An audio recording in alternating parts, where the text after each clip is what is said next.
Olá, minhas amigas, meus amigos, estamos nós aqui mais uma vez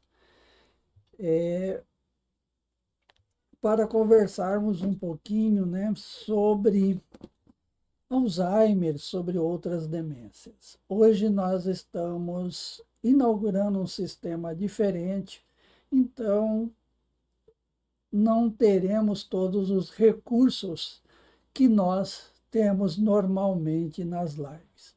Eu quero saber de vocês como é que está chegando aí o som, né? O som, a imagem, e nós vamos conversar um pouquinho. Como eu disse, nós estamos usando um novo sistema. Tá? Então eu peço desculpa, nós estamos num período de adaptação. Também peço desculpa pela rouquidão. Hoje estou um pouquinho rouco, né? Mas nós vamos falar de um tema bastante interessante, mas bastante interessante mesmo. Tá? E tenho certeza que vocês vão aproveitar bastante da nossa apresentação. Hoje nós vamos falar, né, acusação que corta o coração do cuidador. É quando o seu ente querido acusa você de alguma coisa, coisa que você não fez. Por exemplo, que você roubou alguma coisa, que você está cometendo uma certa ingratidão. Então, tudo isso deixa o cuidador bastante confuso, sabe? Mas nós estamos aqui para desvendar estes mistérios para vocês, né? E tenho certeza que vocês vão aproveitar bastante da live. A cena mais comum, como nós falamos, é esta aqui: você pegou o meu dinheiro, você pegou a minha coisa. Isso leva, inevitavelmente, a um choque emocional do cuidador. A pergunta central é: por que tanta desconfiança? Né? Por que o ente querido com Alzheimer desconfia principalmente da pessoa que ele mais cuida? Né? O objetivo deste vídeo é a gente mostrar para vocês o porquê, né, e como lidar com esta situação. Nós temos que separar a doença de caráter. Né? Não é uma alteração de caráter, é um problema de doença. A desconfiança, ela faz parte, né, de sintomas neuropsiquiátricos do Alzheimer. Delírios, paranoias, por exemplo, crenças falsas, crença que a pessoa, seu ente querido, está arrumando um amante, que ele está lhe traindo, que está lhe perseguindo, né? Isso também são bastante comum. A palavra-chave que nós devemos usar é esta: é a doença falando através dela. Né? O alívio da culpa não é uma traição pessoal. Então, todas essas acusações, toda essa desconfiança, muitas vezes até um medo, isso gera um medo muito grande na pessoa, isso não do caráter da pessoa, isso é da doença. Né? O que acontece no cérebro? Memória quebrada e tempo confuso. Isso aí é fundamental você entender. A memória dele está esfacelada, está quebrada. Ao mesmo tempo, o tempo é confuso. A memória recente está bastante comprometida. Há um buraco na história. ele não consegue encaixar as coisas. Ele encaixa a pessoa, o paciente, a paciente, ela encaixa um pedacinho aqui, um pedacinho ali, e esses encaixes, né, de fragmentos de memória, vai criando muitas vezes uma história que não tem fundamento para nós, mas para ele, para a pessoa com Alzheimer, sim. O cérebro, por exemplo, inventa, né, explicações. Se sumiu, é porque alguém pegou. Eles têm um apego muito grande naquilo que lhe tem interesse no momento. Aquilo que o paciente tem interesse no momento, ele tem um apego muito grande.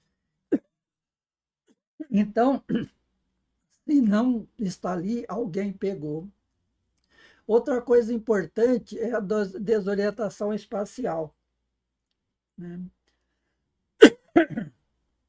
O paciente, por exemplo, se sente mais jovem do que é. Ele acha que pode, ele acha que consegue, né? Uma outra coisa importante é perda do controle, é o medo de ser enganado. A perda do controle, o medo de ser enganado é extremamente comum, mas muito comum mesmo, né? Mas vamos lá. Emoções em volumes máximo. Por que o medo explode? Isso acontece porque existem alterações em áreas do cérebro que regula as emoções. Então, o cérebro ele está comprometido, ele está danificado, principalmente áreas do cérebro que regula as emoções. Então, muitas vezes, uma reação do seu ente querido ela é desproporcional, né? Isso gera um aumento de ansiedade, irritabilidade e agitação. A pessoa fica mais ansiosa, mais agitada, mais desconfiada, né? O medo e a desconfiança como parte global dos sintomas. Isso é um sintoma comum, né? Além de ele ter a sua irritabilidade, a sua agitação, a sua ansiedade, o paciente é levado para uma situação de medo e desconfiança. Um paciente com Alzheimer, ele é sempre um paciente medroso, ele é sempre uma pessoa desconfiada, sabe? E esse sintoma sobrecarrega muito a família, principalmente quem cuida. Às vezes é bastante doloroso a pessoa sentir-se, né, nesta situação. Mas como nós falamos, isso faz parte do quadro. Isso não é problema do seu caráter, não é problema que ele está querendo te atacar, está querendo, ele tem desconfiança real de você. Não é, ele pode sentir uma desconfiança real, mas isso é fruto, né, de alterações estruturais e químicas do cérebro. Ele não faz isso de livre e espontânea vontade. Mas vamos lá. Por que isso machuca tanto quem cuida, né? Há uma inversão dolorosa. Muito cuidado e pouca gratidão. Você acha assim, poxa, eu estou cuidando, cuidando, cuidando, e ele ou ela não tem gratidão comigo, né? Tem muita desconfiança, e essa desconfiança, ela afeta, né, o relacionamento das duas pessoas. Isso fere muito quem cuida. A pessoa quem cuida fica muito machucada, né? Acusações injustas, né, como roubo. Outra acusação importante é sobre envenenamento. Será que nessa água, nessa comida não tem veneno? Será que esse remédio não é veneno? Isso aí não é para me prejudicar, né? Então, são situações que ocorrem e que são bastante comuns, né? Envenenamento.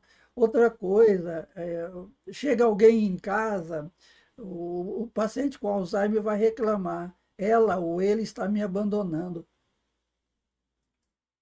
Eu me sinto abandonado. Então, são situações bastante comuns. E quais são as reações emocionais de quem cuida? Geralmente é uma sensação de raiva. É inevitável sentir raiva, né? Um sentimento de culpa. Né? Eu sou culpado, por que que isso está acontecendo? Né? Uma sensação de tristeza. Mas como eu faço tanta coisa por ele ou por ela e ela me acusa, né, de abandono, de roubo, né? Me acusa injustamente. Uma outra situação é o luto antecipatório. Perdi minha mãe, mas ela ainda está aqui. Né? Então, são situações que ocorrem. Né? Eu perdi minha mãe porque ela está com o cérebro totalmente desconfigurado. Né? Ela acha que eu roubo, ela acha que eu persigo, ela acha que eu quero dar veneno para ela. Então, são situações que incomodam bastante. O que não fazer? A lógica que só piora o conflito.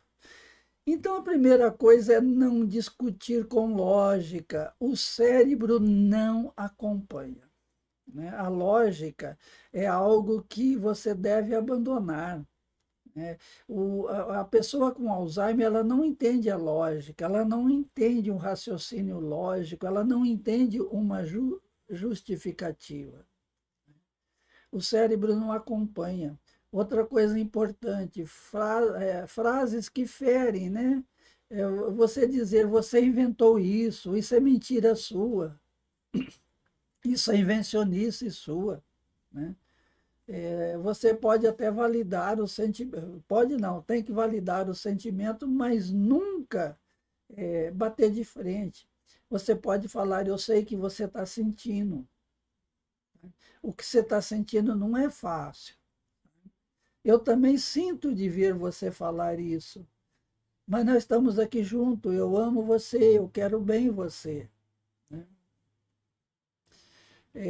Também uma coisa que faz muito mal, não devolver na mesma moeda. Né? Ironia, ameaça, afasta. Eu tinha uma paciente que o marido acusava ela de traição. Ah, você está me traindo com fulano. E ela tinha uma maneira de revidar. Ela falava assim, eu já tive muita vontade de te trair e nunca te traí. Sabe? Então é uma coisa assim que não funciona na cabeça, não ajuda. Porque eu já tive vontade de te trair, mas não traí, né? É como uma isca que você está jogando para aquela pessoa. Outra coisa, nunca brigar, né, com os sintomas. Quando você briga com os sintomas da pessoa, você alimenta a desconfiança. E isso é muito ruim.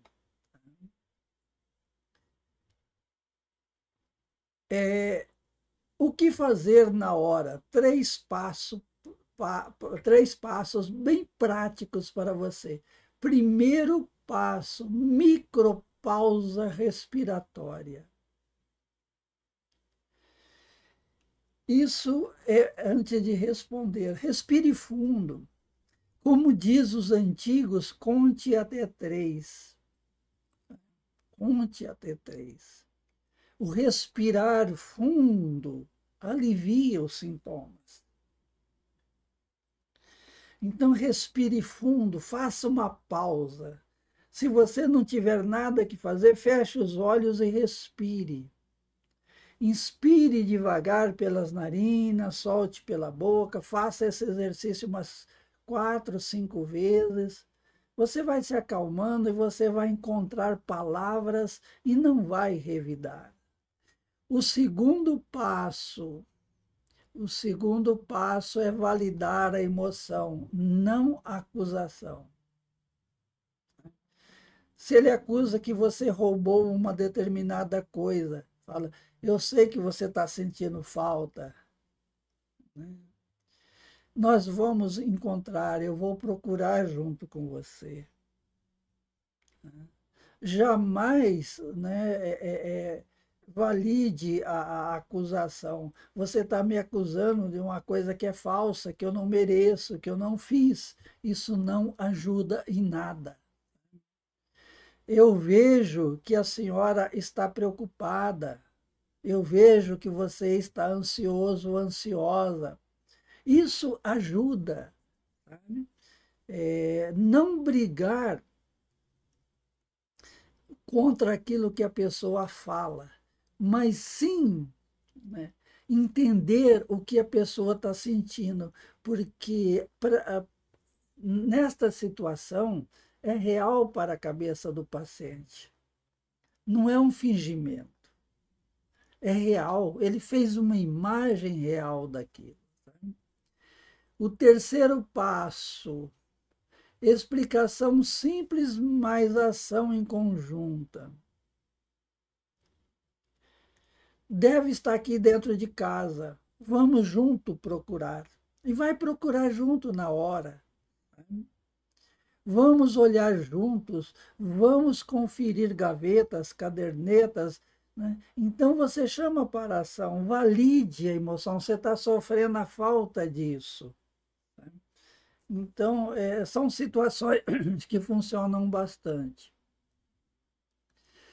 Estratégia do dia a dia para reduzir o medo e desconfiança. Uma coisa que nós falamos quase todos os dias são rotinas previsíveis, né? Horários, ambiente, menos mudança possível. Quanto menor as mudanças, né? Mais você vai trazer o seu ente querido para a realidade do agora.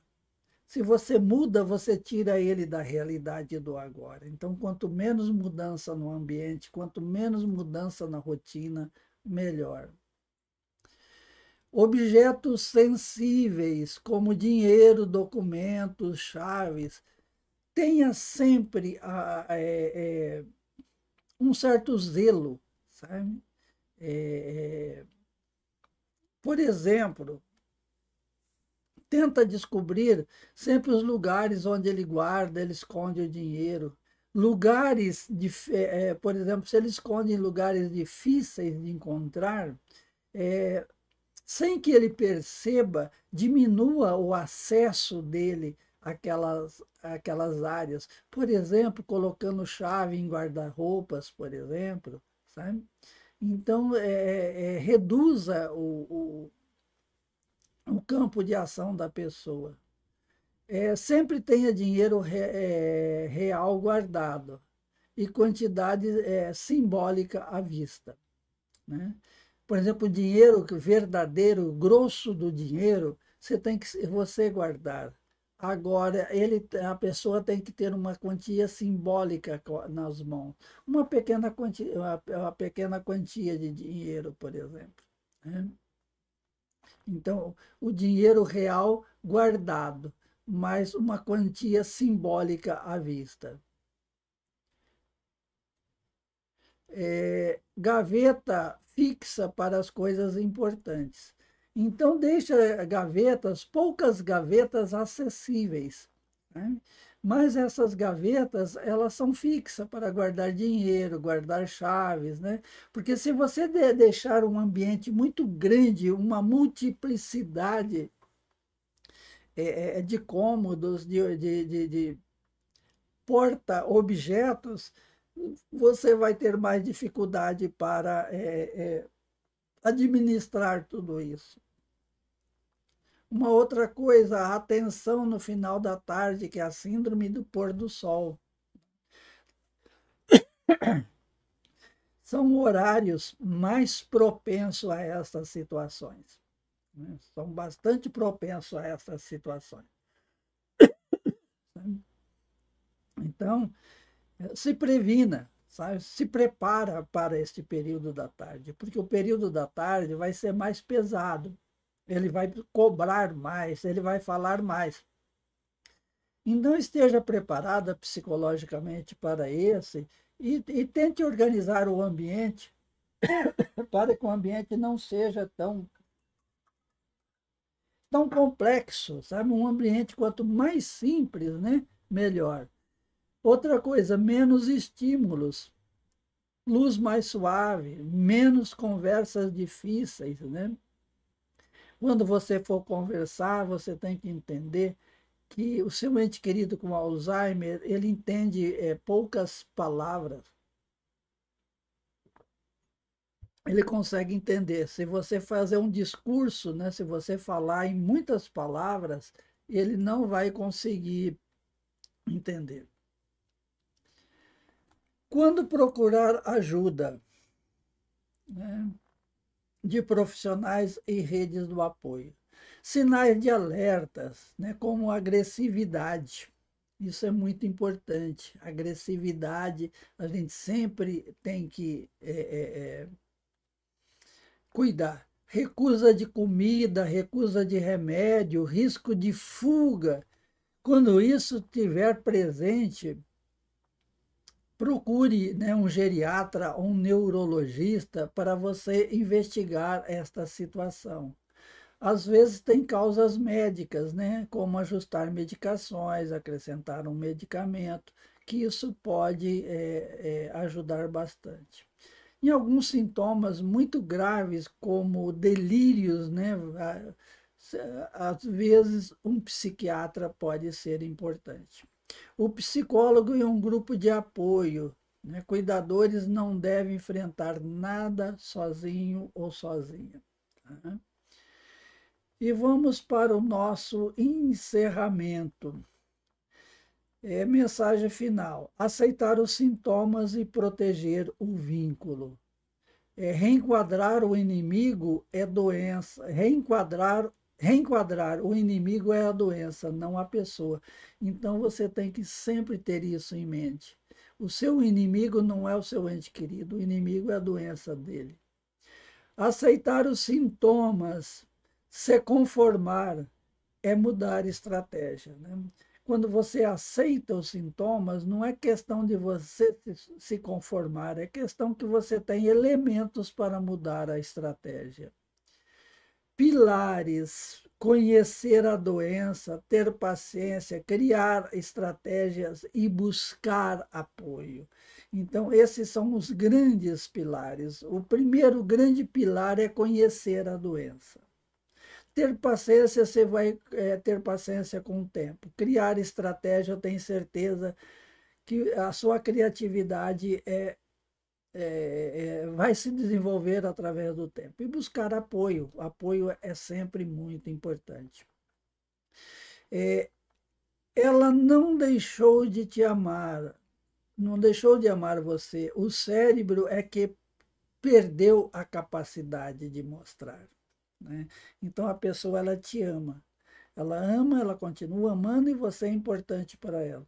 Mas o cérebro dela é que perdeu a capacidade de ele demonstrar e mostrar tudo isso. Cuidar agora é emprestar ao outro a sua lucidez, a sua organização e calma. Eu sempre digo que o cuidador é os olhos, é a mão, é as pernas do seu ente querido.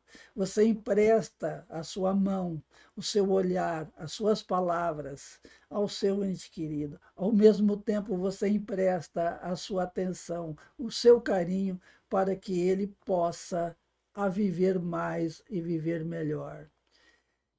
Minhas amigas e meus amigos, muito obrigado por acompanhar essa nossa apresentação. Eu fico muito feliz de ter vocês aqui comigo. Hoje eu não vou ter o chat na tela, tá? Nós estamos experimentando um novo sistema. Nós vamos aperfeiçoar, ele vai ser muito melhor, vai ser muito mais dinâmico e eu tenho certeza que vocês vão aproveitar bem as nossas lives. Hoje eu não vou colocar as perguntas na tela, tá? Não vou ter como colocar as perguntas na tela, mas eu vou responder todas as perguntas da mesma maneira, mesmo não colocando na tela, tá? E eu peço desculpa, mas na sexta-feira já vai estar na tela novamente. Mas vamos lá, a Edith Costa. Boa noite, doutor Pellegrino. Sou amigo do Daniel Gomes. Sempre o ajudo com a mãe dele com Alzheimer. Ultimamente, ela vai muito ao banheiro, às vezes nem senta, já quer ir de novo, às vezes nem faz. Olha, Edith, isso aí é o seguinte: você tem que primeiro descartar possibilidades de doenças orgânicas, né? Se é uma infecção urinária, uma cistocélica, né? A bexiga extremamente caída, ou um útero com prolapso, né?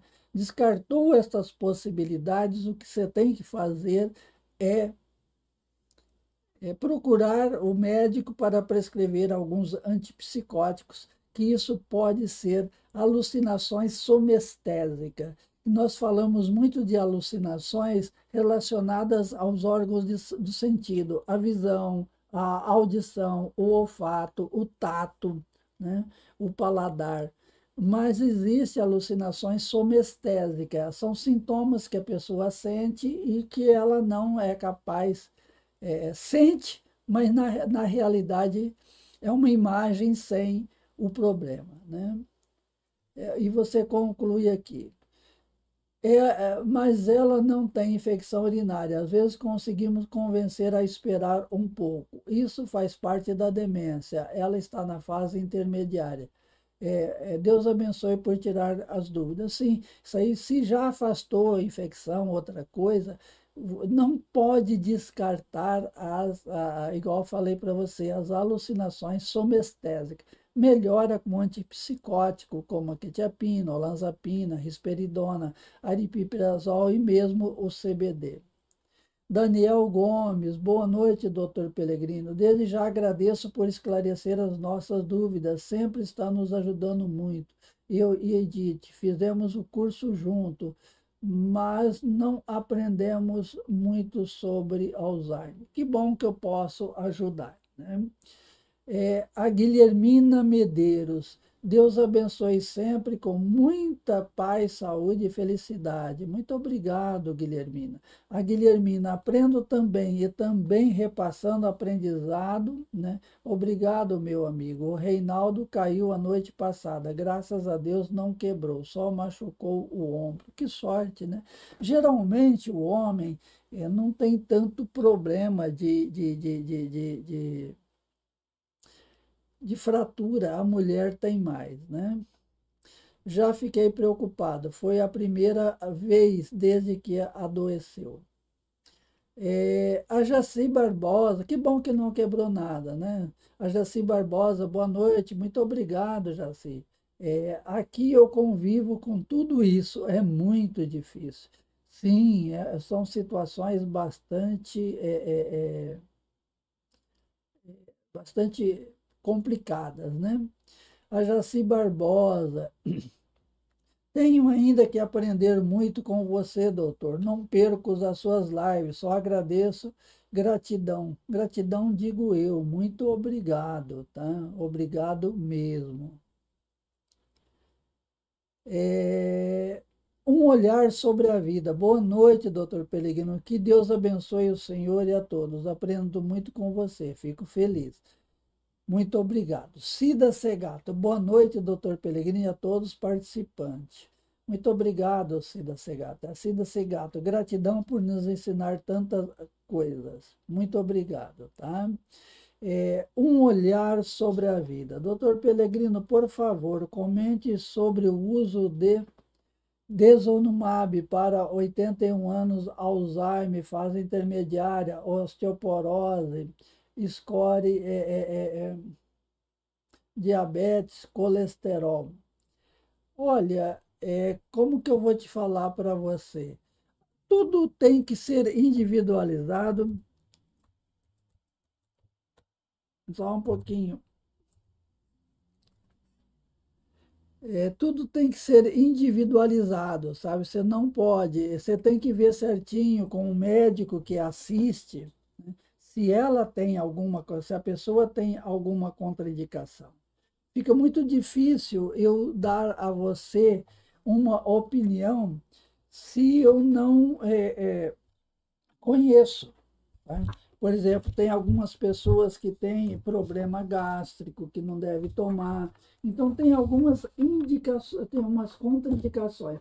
Mas, na grande maioria das vezes, pode ser tomado normalmente. Tá?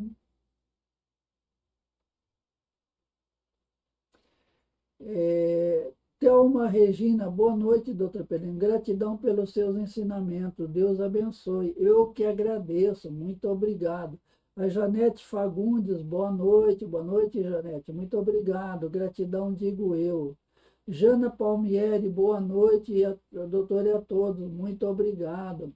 Fico feliz, tá? Um olhar pela vida. Muito obrigado por estar conosco. Jaci Barbosa, meu marido é assim, não confia. Isso é algo bastante comum. Tá? Noêmia Ramos da Silva, ô Noêmia, você sempre conosco, muito obrigado. Tá? Um grande abraço. Jussara Rodrigues também, boa noite, muito obrigado. Maria das Graças Borges Cielo, boa noite, doutor Penin. Deus abençoe, ilumine sempre, gratidão por tudo, os benefícios que o senhor ensina. Eu que agradeço, né? A Jane Palmieri, sou de São Paulo, aqui, muito bem, obrigado por nos dar, muito obrigado. É, é, é. Lucine Batista, boa noite, doutor Penini, a todos dessa live. Sempre aprendo com seus cuidados. Muito obrigado, fico feliz, tá? Andréia de Bozan, boa noite, doutor Pellegrino e a todos do chat. Obrigado por nos ajudar com suas lives. A gente aprende muito, eu fico feliz em ajudar, né? Tiago Meira, ele sente dor igual nós, ou muda. Minha mãe estava com os dentes já condenado, mas reclama pouco.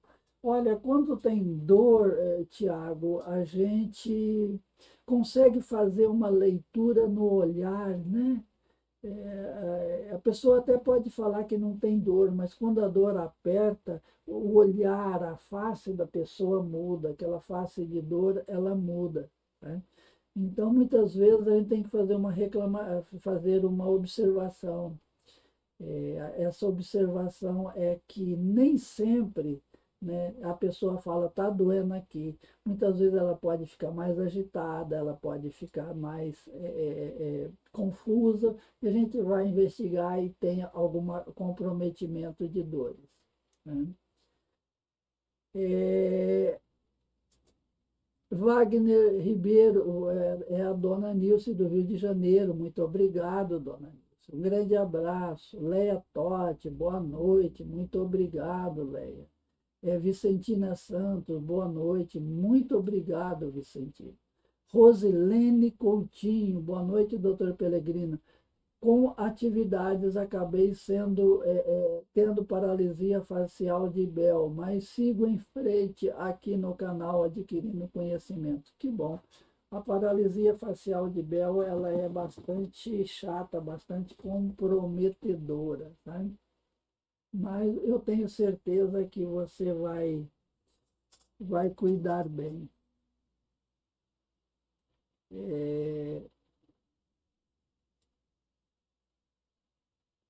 Marta Maria, boa noite a todos. Deus abençoe, doutor Perim. Gratidão por todos os ensinamentos. Torna nossa missão mais leve. Graça seja ela derramada sobre a sua vida. Amém, meu. Muito obrigado. Rosana Lara, boa noite, doutor Peregrino. Minha mãe atualmente sente a boca amarga. Tudo que damos para ela comer, doce ou salgado, diz que está amargo. O que é isso? Olha, pode ser efeito de remédios. Remédios costumam dar este problema, sabe? É bastante comum. E assim como a pessoa tem alucinações visuais, ela pode ter alucinações gustativas, né? A pessoa pode sentir gosto de coisas estranhas na boca, isso é bastante comum. Vicentina Santos, minha mãe falava que a vizinha xingava ele e o vizinho subia no telhado para entrar na casa dela hoje. Não fala mais, tem afasia, não sei o que pensa. Olha, Vicentina, muda, né? O sintoma, as coisas não são as mesmas. E isso muda mesmo, sabe? É algo assim que, com a evolução da doença, vai mudando, né? Vai mudando os sintomas.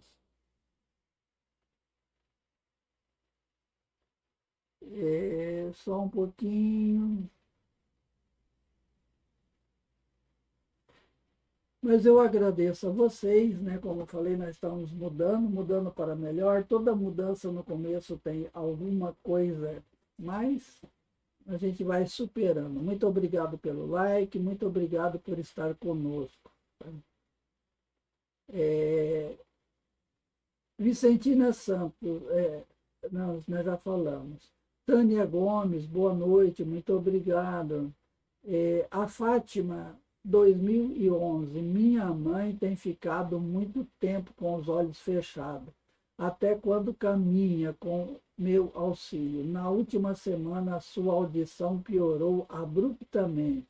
Isto pode ser a evolução da doença? Olha, a audição que de repente muda, tem que fazer uma investigação neurológica. Ela pode ter tido aí um micro AVC, um AVC. A evolução da doença ela é lenta. Ninguém de uma semana para outra, por exemplo, perde a visão, perde a audição. Tudo que é abrupto tem que ser investigado. A Guilhermina, que boa palestra maravilhosa. Obrigado, Guilhermina. Nós estamos aqui para tentar ajudar. Vicentina Santos, hoje jogou água que eu dei, colocou o café, encheu de água e tomou água com café. Eles perdem muito eles perdem muito a capacidade de distinguir, de separar as coisas, né? Misturam uma coisa que não deve com a outra. Isso faz parte, né, da doença. Joel Mateus, obrigado, doutor. Obrigado, digo eu. Um olhar sobre a vida. Obrigado, doutor Peregrino. Deus abençoe. Obrigado, eu que agradeço. Jussara Rodrigues, quero agradecer pelas lives. Não precisa agradecer, nós estamos aqui para tentar ajudar, né? Laura Custódio, boa noite, doutor Peregrino, e a todos da live. Boa noite, digo eu, um grande abraço, né? Andréia Ana, boa noite, doutor. Tudo bem contigo? Espero que sim. Estou bem. Estou um pouco rouco, mas é de tanto falar. Às vezes a gente fala demais e a rouquidão vem. Jussara Rodrigues, quero agradecer. Está me ajudando a lidar com a minha mãe. Ela está no começo. Deus dê muita saúde para o senhor. Amém, meu. Muito obrigado.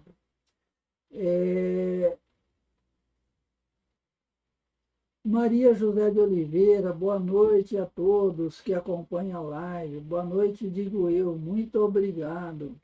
Daniel Gomes Ruiz Rodrigues.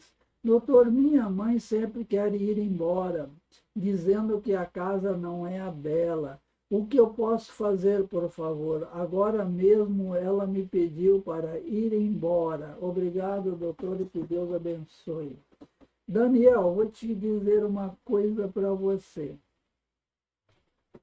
A casa que ela quer ir é uma casa que não existe, pode não existir nem fisicamente. A casa que ela quer ir é um tempo, não é um lugar.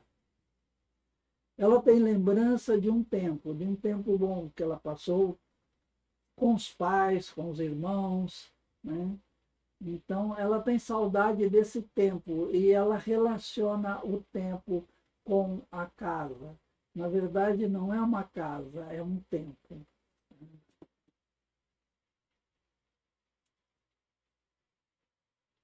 Maria José, boa noite, doutor Penho. Deus abençoe o senhor e a todos nós. Amém, meu. Muito obrigado.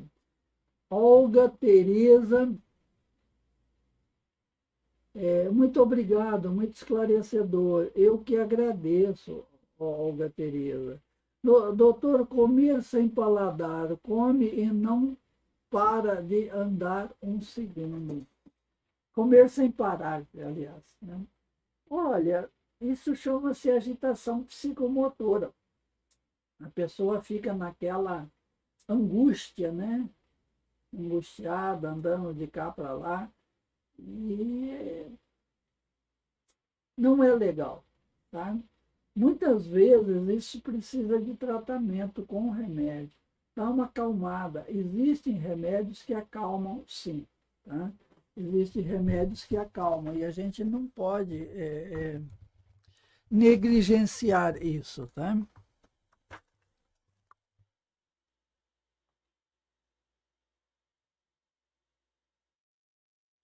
Só um pouquinho. Andréia Ana, que o Senhor Jesus restaure sua saúde e te dê muita força. Não, obrigado.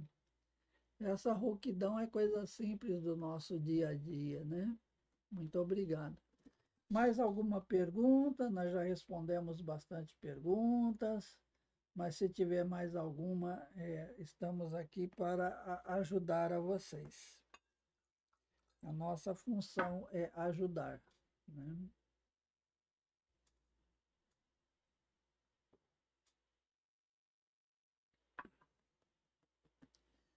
Eu que sempre agradeço, né? Andréia Ana, doutor, minha mãe teve AVC isquêmico e faleceu e vai fazer 2 meses e 5 dias. Pois é, nossos sentimentos, tá? Eu tinha achado a falta sua aqui, nossos sentimentos. E tenho certeza que você cumpriu a sua missão, mas cumpriu mesmo. Cumpriu a sua missão com bastante mérito, né?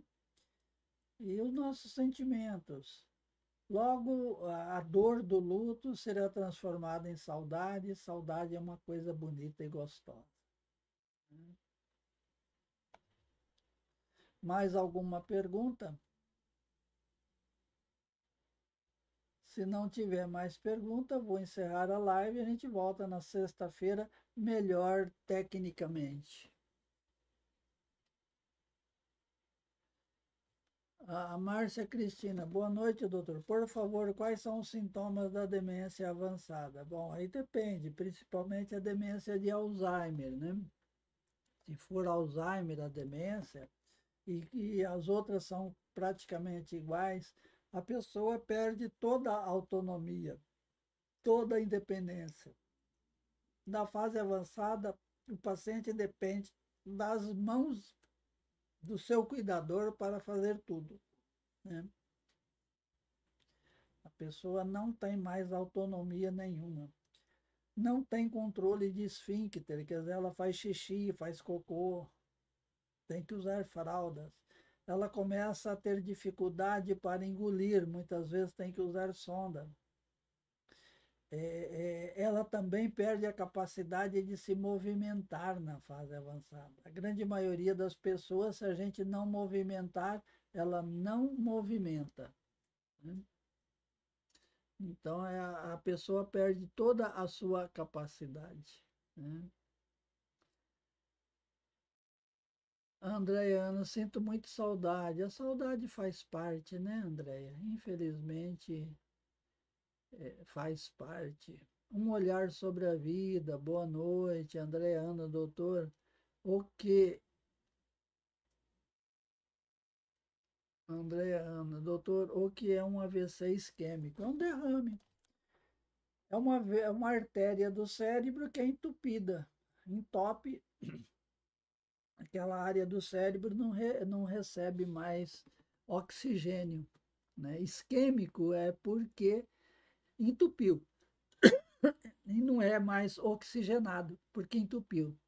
O hemorrágico é quando um vaso rompe. Ele rompe e o sangue derrama dentro da cabeça. Daniel Gomes Ruiz Rodrigues, Deus abençoe, doutor. Está me ajudando muito pois eu só quero e cuido da minha mãe. E que você tenha bastante cuidado com a sua mãezinha e tenho certeza que você vai cuidar bem. Só de estar aqui aprendendo já é meio caminho, né? Bom, eu respondi todas as perguntas, vamos encerrar por hoje. Até na sexta-feira. Né? Assista os videozinhos, eu tenho publicado vídeo todo dia, um vídeo curto. Assistam, eles ajudam bastante, né? Um grande abraço, um beijo no coração